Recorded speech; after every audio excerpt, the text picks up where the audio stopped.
Welcome back, everybody. I'm Lama Dawa Zangpo. This is beginning Buddhist philosophy, meditation, and practice.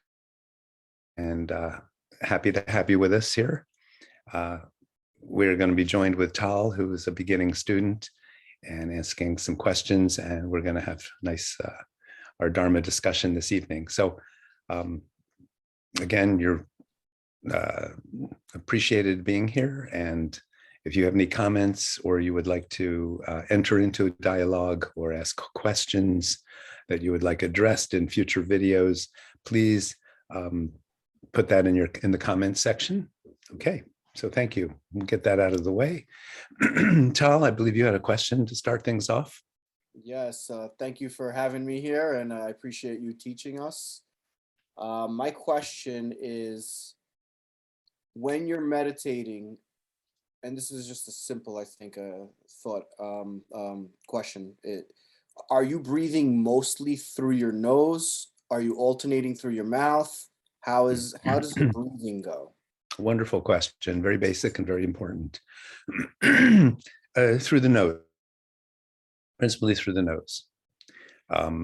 Yes. And I think we can pretty much almost just leave it at that. It's best to breathe through the nostrils. There are certain yogic exercises in Buddhism where heads are opened up so that there's sort of an evenness, but we don't have to get into that at this point. But yes, through your nose. So breathing, there's a possibility of breathing through your nose and your mouth at the same time. Is that what you were just saying? No, I'm saying really the mouth should be relaxed and kind of shut. The breathing goes through the nose. Gotcha. Reasons for that. There's reasons that have to do with the physiology of the body and the body-mind connection. You could loosely say how the energy flows in the body. So it's actually a very important question. I'm glad you asked. Okay. So I have a question. My question is, why do we meditate? Why do you meditate? And this is to you, Tal, but actually everyone that's watching this. Why do we meditate? Why do we do this practice? Was that rhetorical for me, or you want an actual answer? An actual answer. It's not a trick question, really, but I have an answer in mind that I would like to talk about, and I'm curious what your answer is. Well, I have several responses to that. I think I started out meditating for relaxation and easier getting into REM sleep, but I meditate now through your teaching and Buddhistic meditation. I'm doing it to analyze consciousness or analyze my thought process. That's what, even though I'm focusing on my breath, I know that's the beginning points. I also know that there's, in doing that, I am also analyzing my thinking and noticing things about how my mind works. If that answers your, that's well, yeah. For yourself. So that's fine. It's good. I think I would ask you to take it another step. Why do we analyze our mind then? Why is that important? I don't know. I think for me it's in order to be able to control the focus. I mean that's part of it, I guess, for me, but I don't actually have a good answer there. Answer that you don't have a good answer, and it's something to think about. So what I'm going to propose here, well, this is spurred on by something and it kind of brings things full circle, and it's very, very important, actually. So the reason why we undertake this practice, in a sense, the reason why we even want to understand our mind, that's not the end, is just to understand. It's to, here's the punchline. It's to change us fundamentally.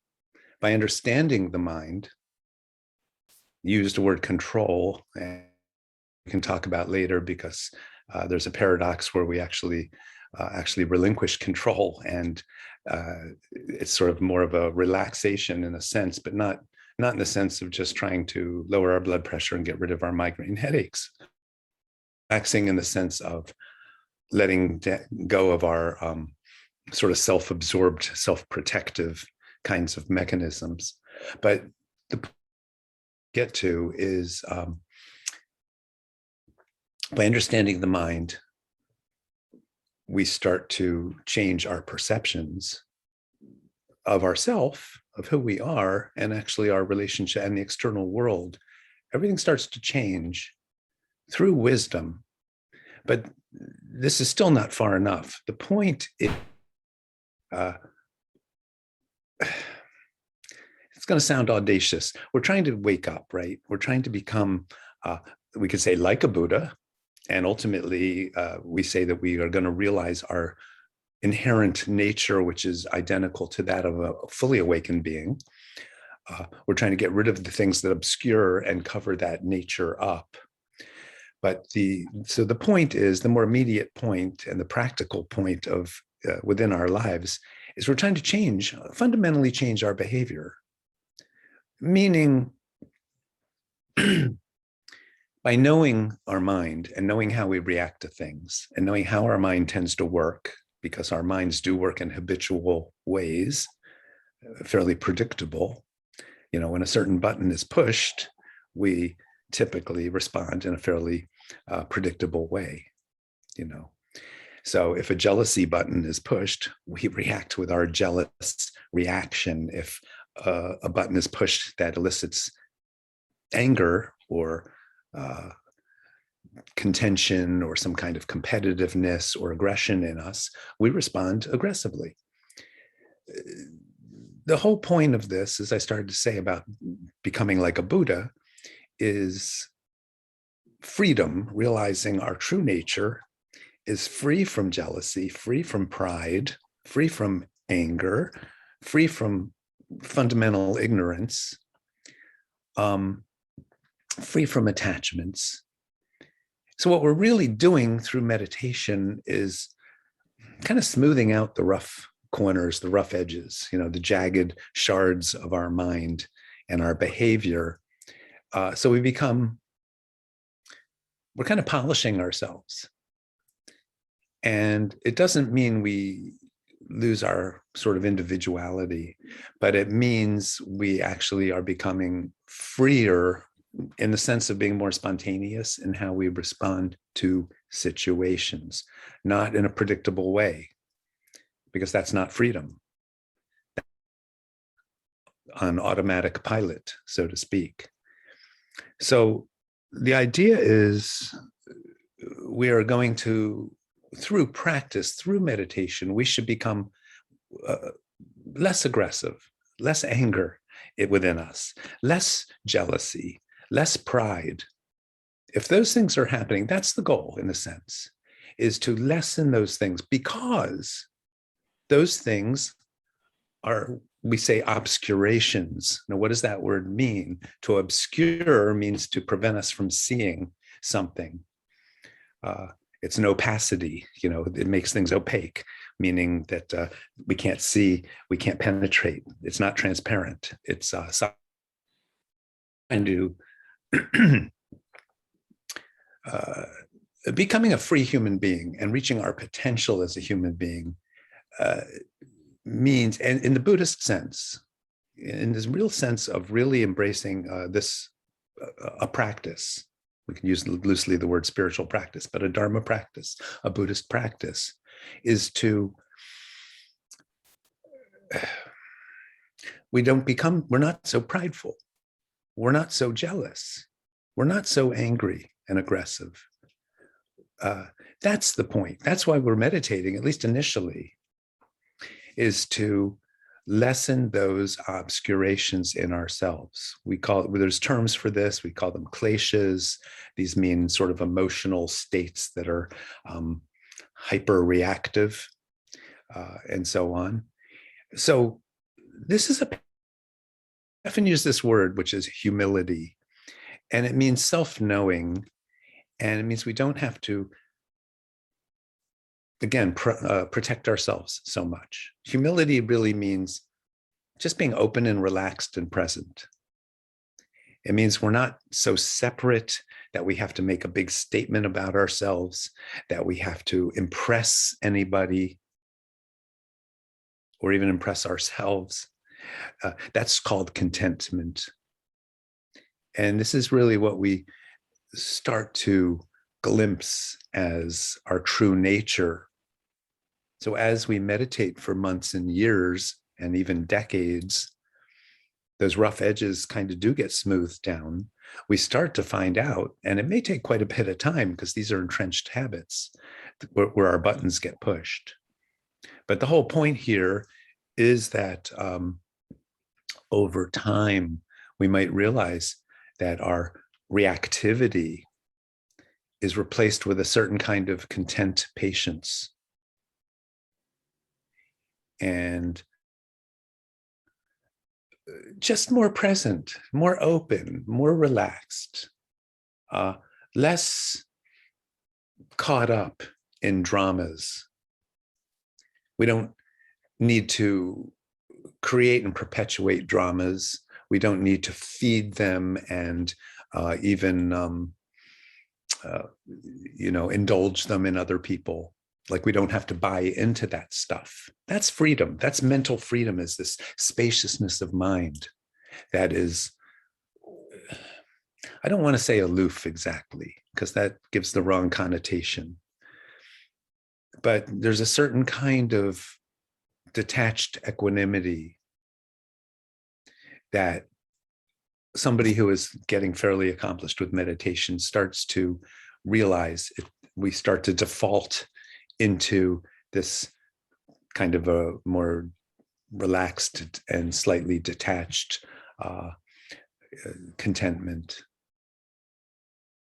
So I think that's very important. So what this comes back to be practical and to apply this in ourselves, is we at ourselves. Could you say that again? I'm sorry, I missed that. This is something like Socrates talked about know thyself. Important principle and sort of foundational stage where we an honest inventory or assessment of ourselves. What is our big, you could almost say, character flaw? Obscuration. Some people it is anger. Some people it's more jealousy. Some people it's pride. It's all different for everyone. Or we all have mixes of these things, right? And these are due to karmic causes and conditions. Habits, which is really what we could say is the definition of karma, is our entrenched habits, habitual patterns. And by meditating in authentic way, we can start to disengage and free ourselves, in a sense, through seeing clearly, which is kind of the giving rise to some form of wisdom.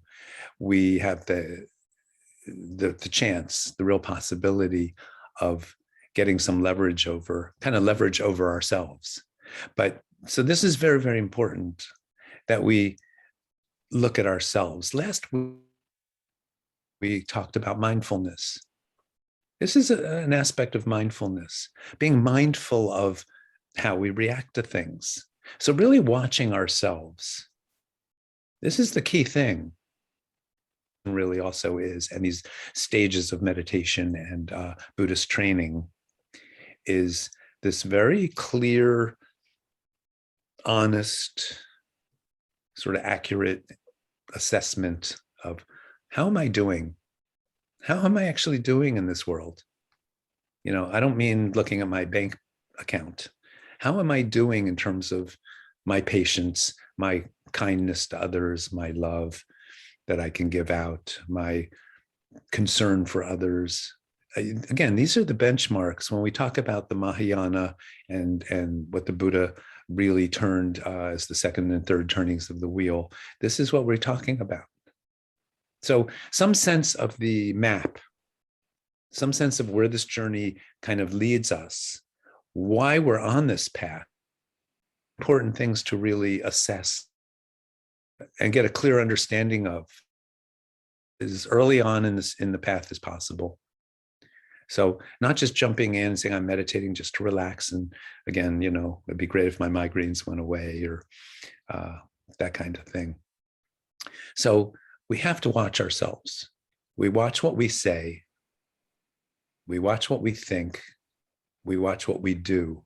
We call these the three gates of mind. And they were very important throughout Buddhism, and particularly in the Tibetan system and later in Tantric and Vajrayana, the three gates. And to say at this point, karma. We create karma. This is very important to understand. Can you say that last sentence again? I'm sorry. We create karma every time we think a thought. Every time we think a thought, we're creating fresh karma. We're either reinforcing a karmic tendency that's already in place, or we're putting another brick in the wall, so to speak. In other words, reinforcing. And again, the path of meditation and the path of wisdom is a deconstruction. It's deconstructing the notions we have about ourselves. People think this is who I am. So it's, in other words, like as almost an excuse for some people, like, well, this is who I am. So what if I got angry or I get jealous or I get this or that or the other? Buddhism, again, let's go back to the core principle. It's personal self-responsibility. We're taking responsibility for our life. And that's a great thing, right? Because we're actually saying, I'm in control of my own destiny, meaning I can change, I can improve, I can purify, I can overcome whatever obscurations and blockages I have to see more clearly. It's all through a combination of perseverance, some self-discipline, and then applying teachings, particularly around meditation. You could almost say the sky's the limit. We can accomplish so much. And we're not taught this in our culture, typically, that we say, oh, you can become president of the United States, you can be anything you want. But we don't talk about enlightenment. We don't talk about truly freeing our mind. I mean, the president of the United States, whoever he or she is far from enlightened. So we want to, that's what we want to do. That's the sense of the goal, in a sense. And it's very important. So we have to understand the ground, which is where we're at, which is that we acknowledge that I am obscured. I am limited. I am under the karmic control, of things. Again, what we think creates karma. What we say creates karma. And obviously what we do, our actions generate karma. And that simply means, so fancy word that's misused, karma. What does it really mean? It means consequences. So what we think has consequences of that we may act on through our body, or we may say something based on what we think through our speech. What we say has the power to heal or to hurt people. It can be we can speak sarcastically, cuttingly. It can be subtle. We can lie. We can deceive. We do so many things through our speech. Many of them not so great. So again, this notion of mindfulness is really about self-responsibility. Watch what you say. Words matter. It's giving rise to our thoughts. It's expressing what we're thinking. It's very important. Speak consciously, mindfully. Think mindfully and consciously, and then act mindfully and consciously. That's what mindfulness really is. That's why we do mindfulness meditation. Okay, I think we stop here for this session. We have time for a question. To that point, I wanted to just say that that's who I am, and I've noticed parents who put this thought process on their children, saying things like, oh, he's shy or she's strange or whatever, oddball, or Sure. they put these ideas of who these young minds are as if they cannot change who they are. Yeah, yeah. I And it's a see, very I subtle, it's see a and very hear it all. insidious message. Yeah, it drives me nuts when I see it too. I'm like, they're 5, like just because they were odd or whatever one time, now that's who they are. It's not right. Yeah. But yeah. Well, so meditation in Buddhism is we are going to free ourselves from our parenting the way we were parented. We become our own parents. That's again responsibility over ourselves. Okay. Thank you all. Thank you.